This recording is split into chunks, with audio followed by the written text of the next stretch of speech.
नमः संस्कृताय। तो हम लोग वर्ण पढ़ रहे हैं और वर्ण में हम लोगों ने पिछले वीडियो में देखा अल्प प्राण और महाप्राण। श्वास के आधार पर इसके दो भेद होते हैं। अल्प प्राण जिसके उच्चारण में जिन वर्णों के उच्चारण में कम प्राण वायु लगे उसे अल्प प्राण कहेंगे, और जिन वर्णों के उच्चारण में ज्यादा प्राण वायु लगता है उसे हम लोग महाप्राण कहते हैं। अब हम लोग आते हैं नाट के आधार पर भी दो भेद होते हैं उच्चारण के। एक को कहते हैं घोष और दूसरे को कहते हैं अघोष। एक को कहते हैं घोष, नाट के आधार पर उच्चारण के घोष वर्ण। घोष जैसा कहने से ही स्पष्ट हो रहा है, घोष का मतलब होता है आवाज। जितने भी वाद्य यंत्र बजाते हैं हम लोग, इंस्ट्रूमेंट जिन्हें हम कहते हैं, उनको भी घोष ही कहा जाता है क्योंकि उससे आवाज निकलती है। इसीलिए इन वर्णों को घोष वर्ण हम लोग कहते हैं। घोष वर्णों के परिभाषा अगर कोई पूछता है तो आप बताएंगे कि जिन वर्णों के उच्चारण में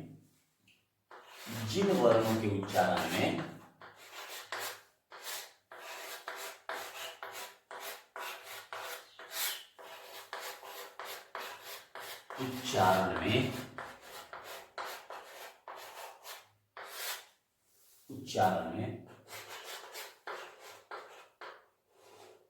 स्वर तंत्रियों में कंपन होता है। स्वर तंत्री जो होती है उसमें कंपन होता है। स्वर तंत्रियों में कंपन होता है।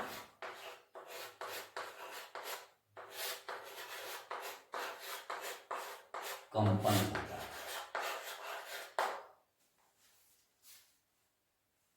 जिन वर्णों की उच्चारण में स्वर तंत्रियों का मतलब होता है उच्चारण के जो स्थान है हमारे, जहां जहां से वर्णों का उच्चारण होता है उन्हीं को हम लोग स्वर तंत्री कहते हैं। तो जिन वर्णों के उच्चारण में स्वर तंत्रियों में कंपन होगा वे सभी वर्ण जो होंगे वह घोष वर्ण होते हैं। घोष वर्ण में प्रत्येक वर्ग का तीसरा, चौथा, पांचवा वर्ण होता है। इसके साथ साथ य, र, ल, व, ह भी होता है। माने सभी वर्गों का, सही वर्ग का तृतीय,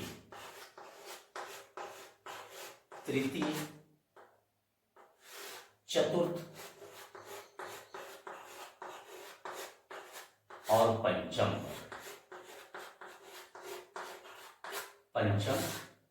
तथा य, र, ल। तो तृतीय, चतुर्थ, पंचम का मतलब क्या होगा? क वर्ग का तृतीय, चतुर्थ, पंचम क्या होगा? ग होगा, घ होगा और अंग।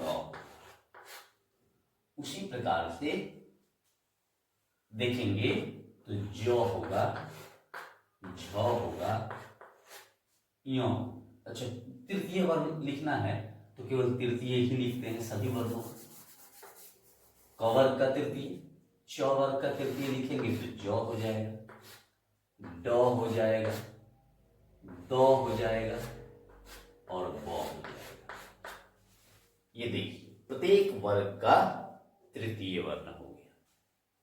चतुर्थ वर्ण में लिखेंगे तो घ हो जाएगा, झ हो जाएगा, ढ हो जाएगा, भ हो जाएगा और भ हो जाएगा, भ हो जाएगा। पंचम वर्ण में अंग हो जाएगा, य होगा और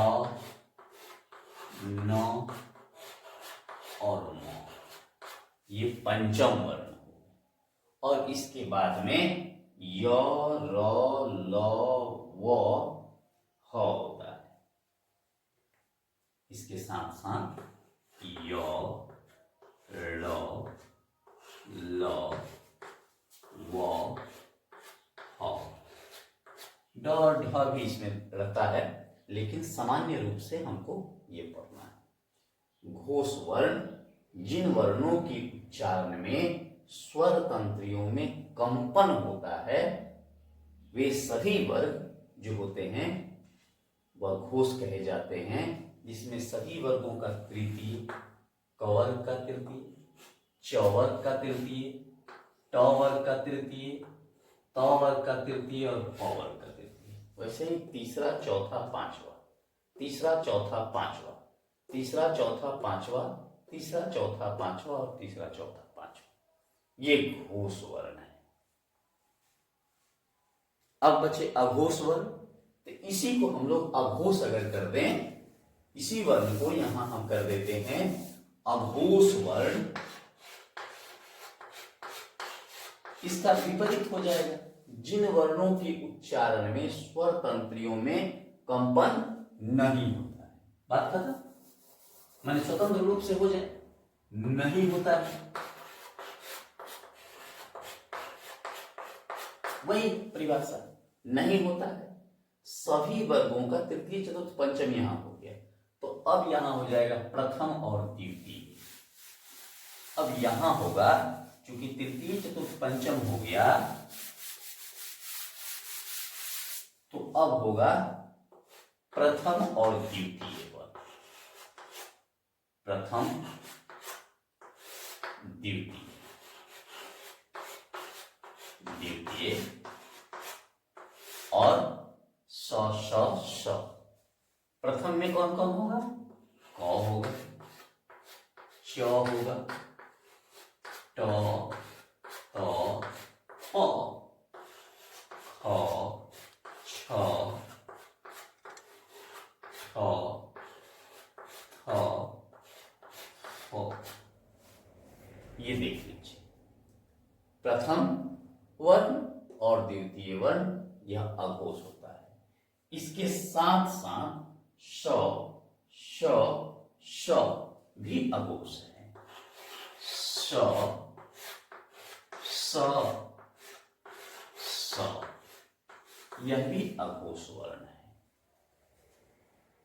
तो हमें इतना जरूर जानना चाहिए, हिंदी के विद्यार्थियों के लिए और भी विस्तृत रूप से इसको वर्ण को पढ़ना है, लेकिन सामान्य रूप से हम लोग कम से कम घोष, अघोष, अल्पप्राण, महाप्राण के विषय में सभी लोगों को जानकारी अवश्य होनी चाहिए।